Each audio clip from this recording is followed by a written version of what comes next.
Hey, what's up? This is Jason Drone. Welcome to today's episode of Get Shit Done Daily. So, today we're going to talk about marketing automation and drip funnels, drip email marketing.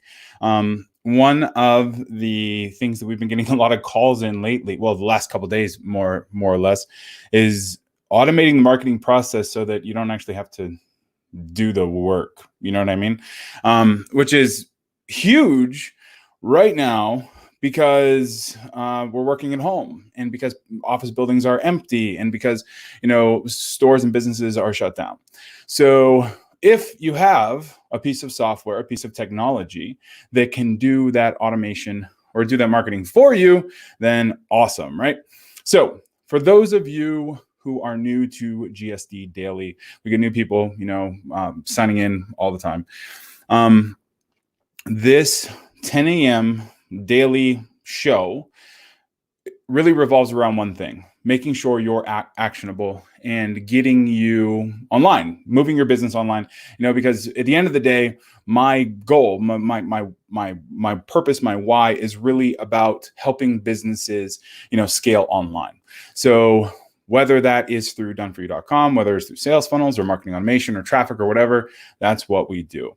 So that's really, it's kind of where we're going to start. Now, up here in the link that I shared with this entry, there is a marketing or a post that here, I'm just going to go ahead and send it out through the comments.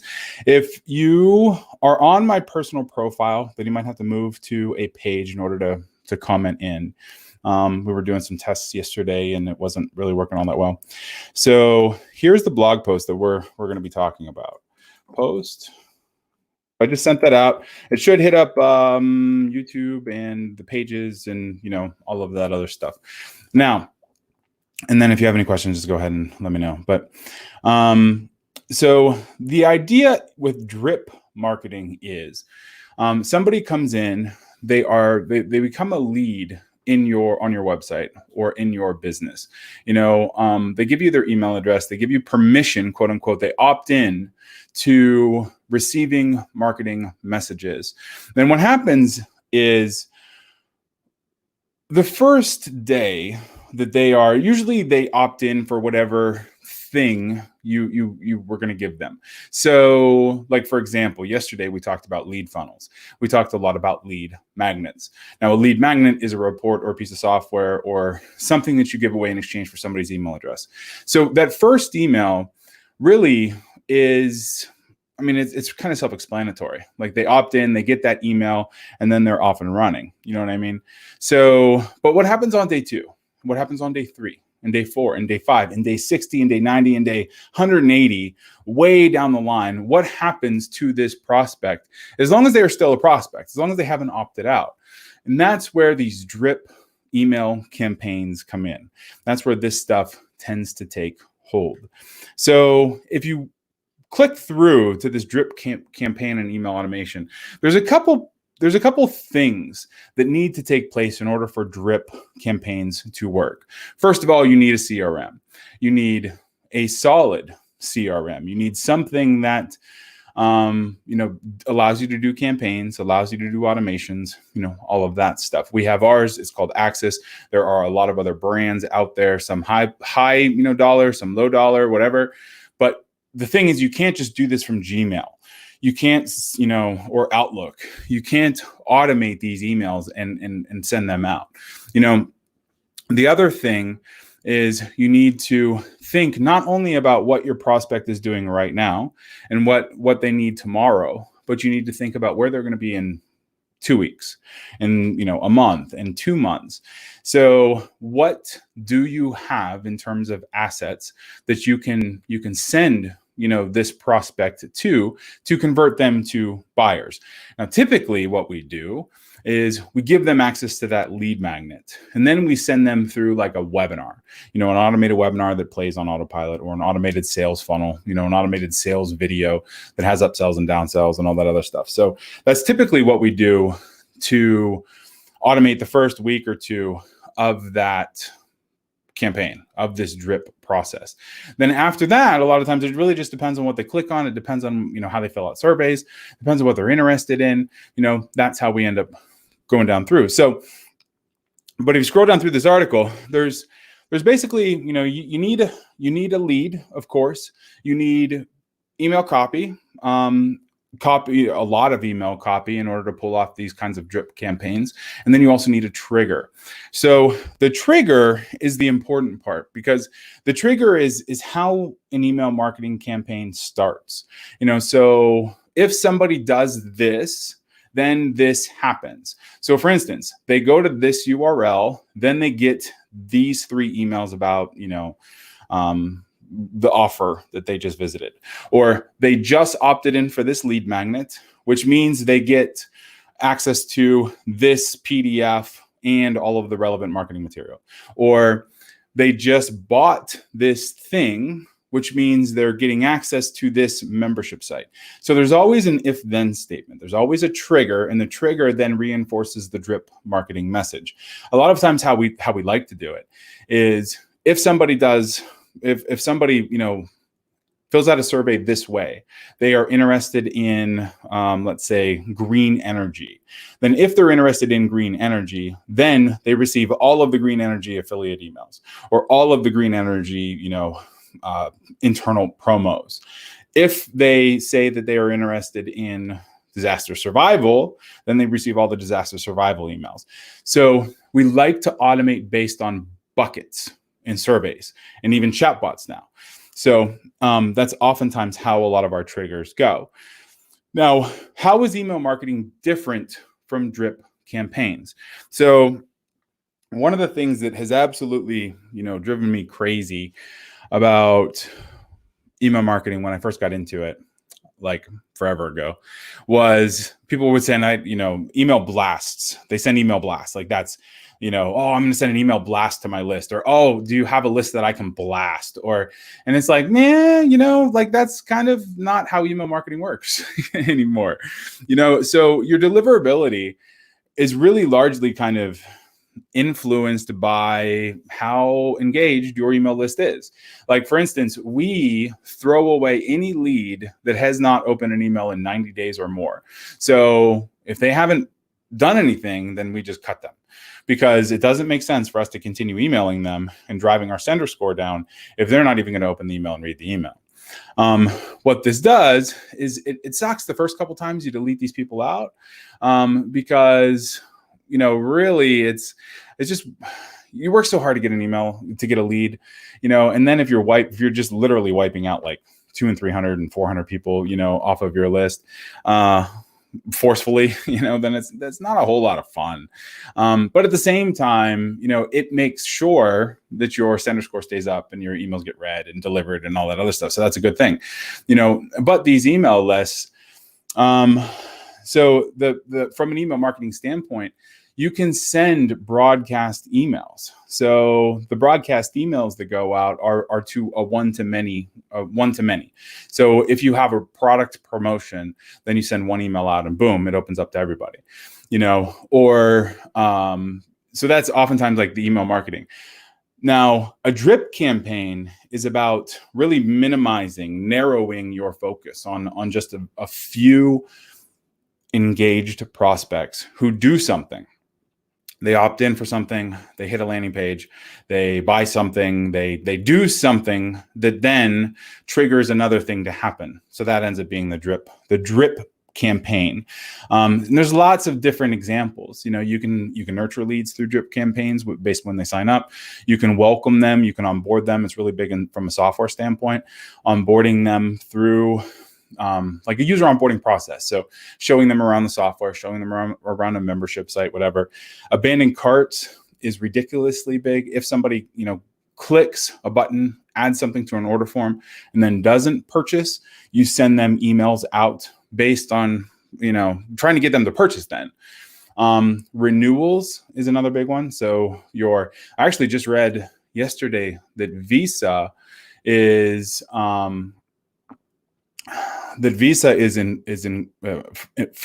forcing people who sell free trials to now send an email 7 days before that trial is about to actually rebill, telling the person that it is going to rebill. Like it's part of their compliance now. So renewals is a big one. You're going to see a lot of renewal stuff coming up. Engagement is another one, basically getting people engaged. Courses, whenever a new module drops, you can drip it out. SaaS businesses, realtors, there's a lot of different ways to use drip marketing. So how to create successful drip campaigns.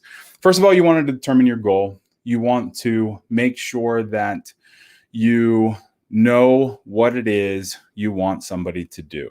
So in the case, I just realized I wasn't sharing my stream here. So I'm going to add this blog post to the stream. Okay, cool. So we can make me small. Yeah, I like that. We're going to do that. That's cool. Okay, cool. So when you are creating these drip campaigns, or you set up a goal, the goal is going to be when something successfully happens. So oftentimes the goal for a drip campaign is going to be they sign up for a webinar, they buy something, they become a lead, they visit a web page. There's always a trigger that basically shows that they accomplished the goal that they set out to accomplish. So if they're in a webinar promo sequence and they're dripped out emails to then sign up for the webinar, once they actually sign up for the webinar, then you want to take them off of that first list and put them on a second list. Or if they buy something, you want to take them off the prospect list and put them on the buyer's list. One of the things that we do is we actually add a tag whenever somebody's in a promo sequence, so they're not getting double emails. Like they're not getting the normal email marketing broadcast emails and also the drip campaign emails. So that has worked out really well. You want to optimize your messages. You want to write good copy. You want to focus on your CTAs, of course. The frequency and the timing is interesting, though, because when you're setting up drip campaigns, oftentimes I kind of bundle a bunch of emails really, really quickly together. So day 1, day 2, day 3, and then after that, then we usually have a small break, and then we kind of start in the next broadcast. It tends to be a little quick for some email lists. Our lists, business lists, tend to really like it that way, especially because not everybody opens their email every day, or things just get busy and they might miss one, but then read the next. So it works out pretty well. Segmenting your list is really important, from a nurture standpoint. Let's see, example of a drip onboarding sequence. All right, so we're going to go through some different examples now. There's a welcome email drip sequence, which is basically like an indoctrination sequence. When somebody signs up for your list and they're new to you, you don't necessarily want to launch them directly into like a product purchase sequence. You want to kind of indoctrinate them. You want to introduce them. Talk about who you are, why you do, what you stand for, the different. Like if you've ever read the book Start With Why, which I have it somewhere around here.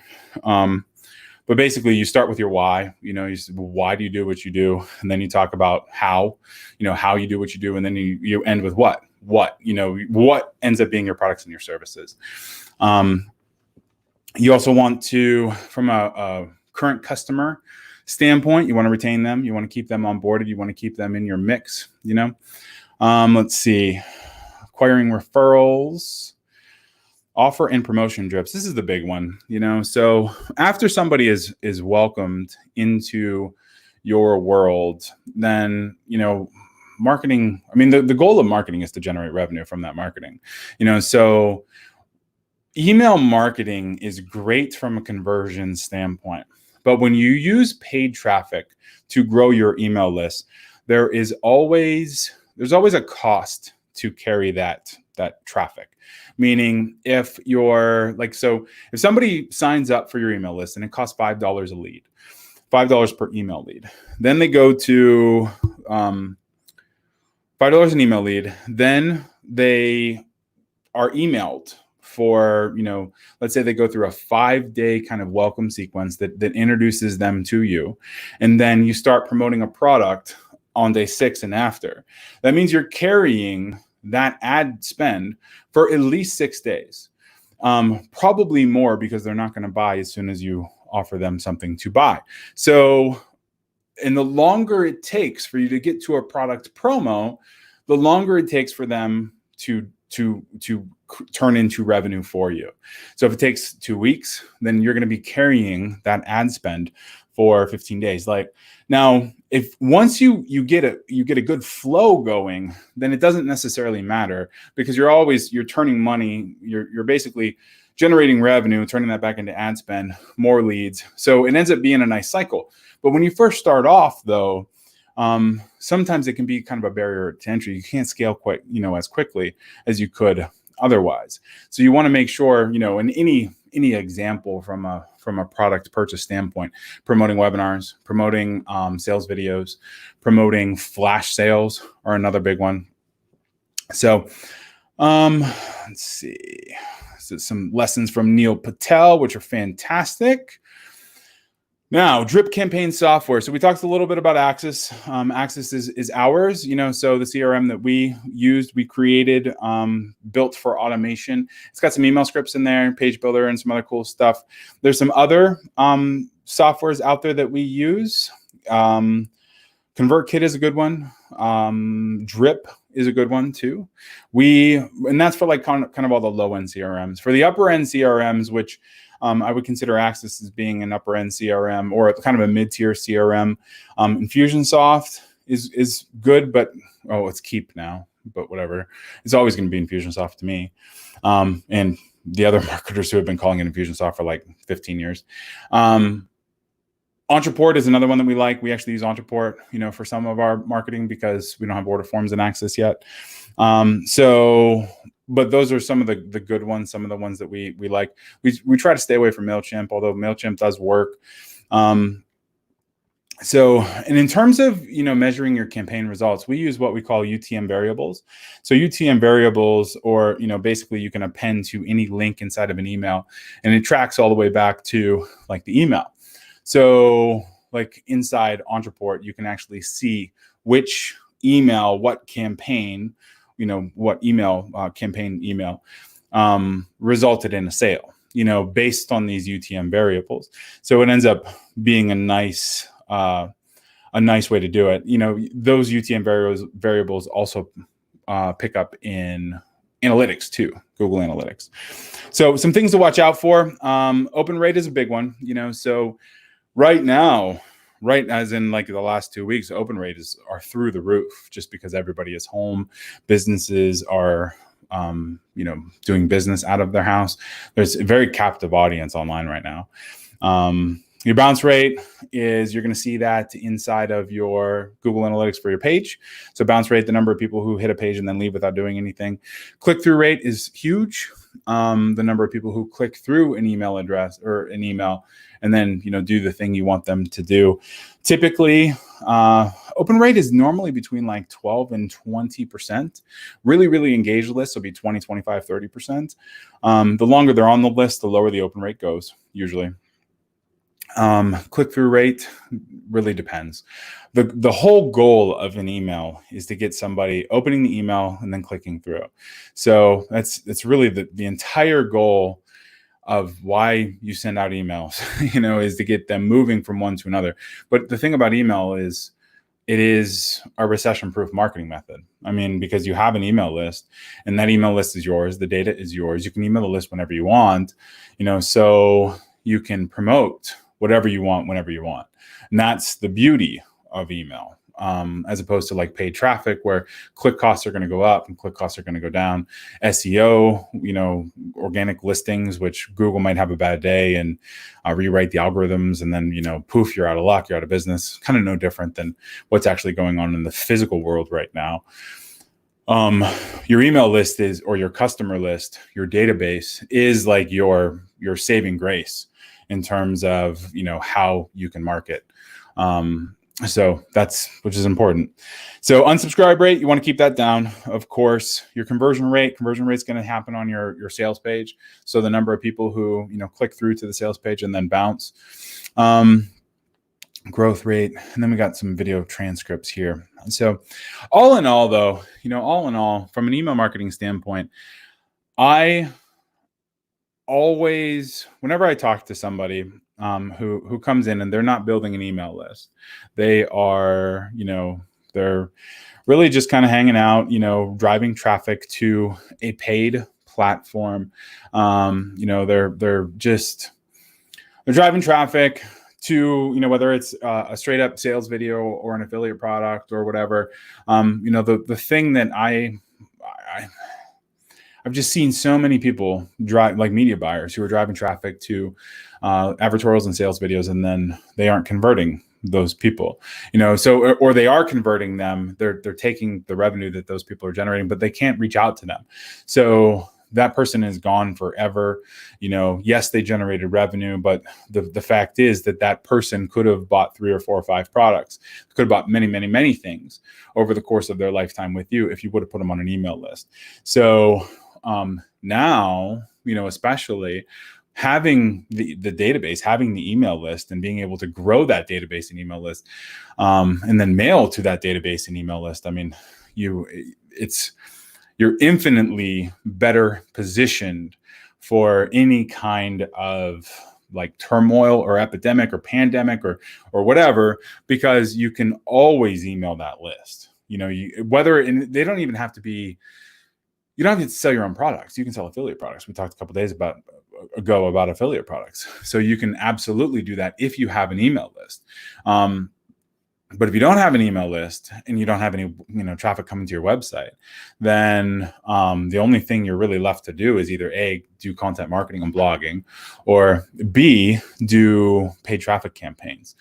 So those are the only real 2 ways, to get traffic coming in, so that you can then convert them into services, convert them into, physical products or paid products or whatever, so that's kind of the beauty and benefit of email marketing and drip campaigns. And drip marketing really is how do you keep them engaged while they are still, how do you keep them engaged while they are with you, until they unsubscribe, and that ends up happening from time to time. So really, the email marketing piece, it's just so beneficial, because no matter what happens, you can always mail that email list and promote products and promote services and promote webinars and all of that stuff. In fact, there's been a couple times, in my life where it's like business has been really weird, or whatever, and the email list has